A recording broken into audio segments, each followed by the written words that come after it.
Parang gusto makasana noon sa mga dapat pala, sa mga multo na di mo na makita. Pero dama ko ba?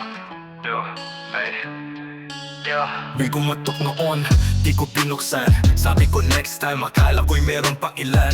Ngunit tumaan, parang hangin lang. Ngayon ako'y nakatulala, utak ko'y naglalakbay sa bakalang. May chance noon, tumanggi ko sa takot. Di ko sinubukan, natulala sa bangin ang pagkalimot. Ngayon ako'y gising pero huli ang oras. Multo ng pangarap, sumisigaw sa bawat paghinga ko malakas. Sayang ang lahat ng di ko nilaban. Multo ng kahapon, ako'y sinusundan. Sayang, mga dapat sana'y sinubukan. Ngayon ay anino lang na di ko na masulyapan. Sayang, oportunidad na tumaan. Ngayon ako'y nakatingin lang sa kawalan. Sayang, pero ngayon ay pabangon mo tumanto. Ako ay lalaban, di na aatras ngayon. May proyekto noon, pass muna sabi ko. Interview audition, tinamat lang bro. Akala ko'y meron pa pero ayun goodbye. Ngayon ako'y haunted ng sarili kong why. Ang sakit pre, ako rin ang dahilan. Pangarap ko'y ako rin ang nagpabayaan. Pero kahit may multo na laging dumadalaw, ako'y di susuko.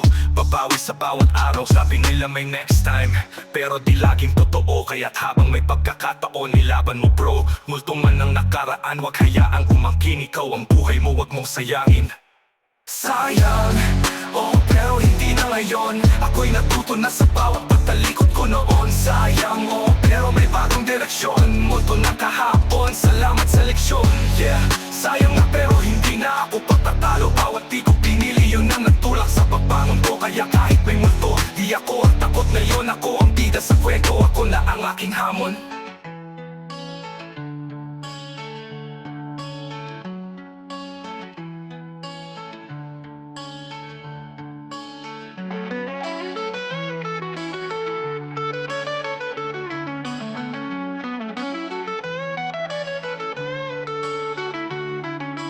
Yeah, sayang, oportunidad na tumakatalo. Bawat di ko pinili, yun ang nagtulak sa pagbangon ko. Kaya kahit may multo, di ako takot na yun. Ako ang bida sa kwento, ako na ang aking hamon. Sayang, oh pero hindi na ngayon. Ako'y natuto na sa bawat pagtalikod ko noon. Sayang, oh pero may bagong direksyon. Multo na kahapon, salamat sa leksyon. Yeah, sayang na pero hindi na ako patatalo. Bawat di ko pinili, yun ang nagtulak sa pagbangon ko. Kaya kahit may multo, di ako takot na yun. Ako ang bida sa kwento, ako na ang aking hamon.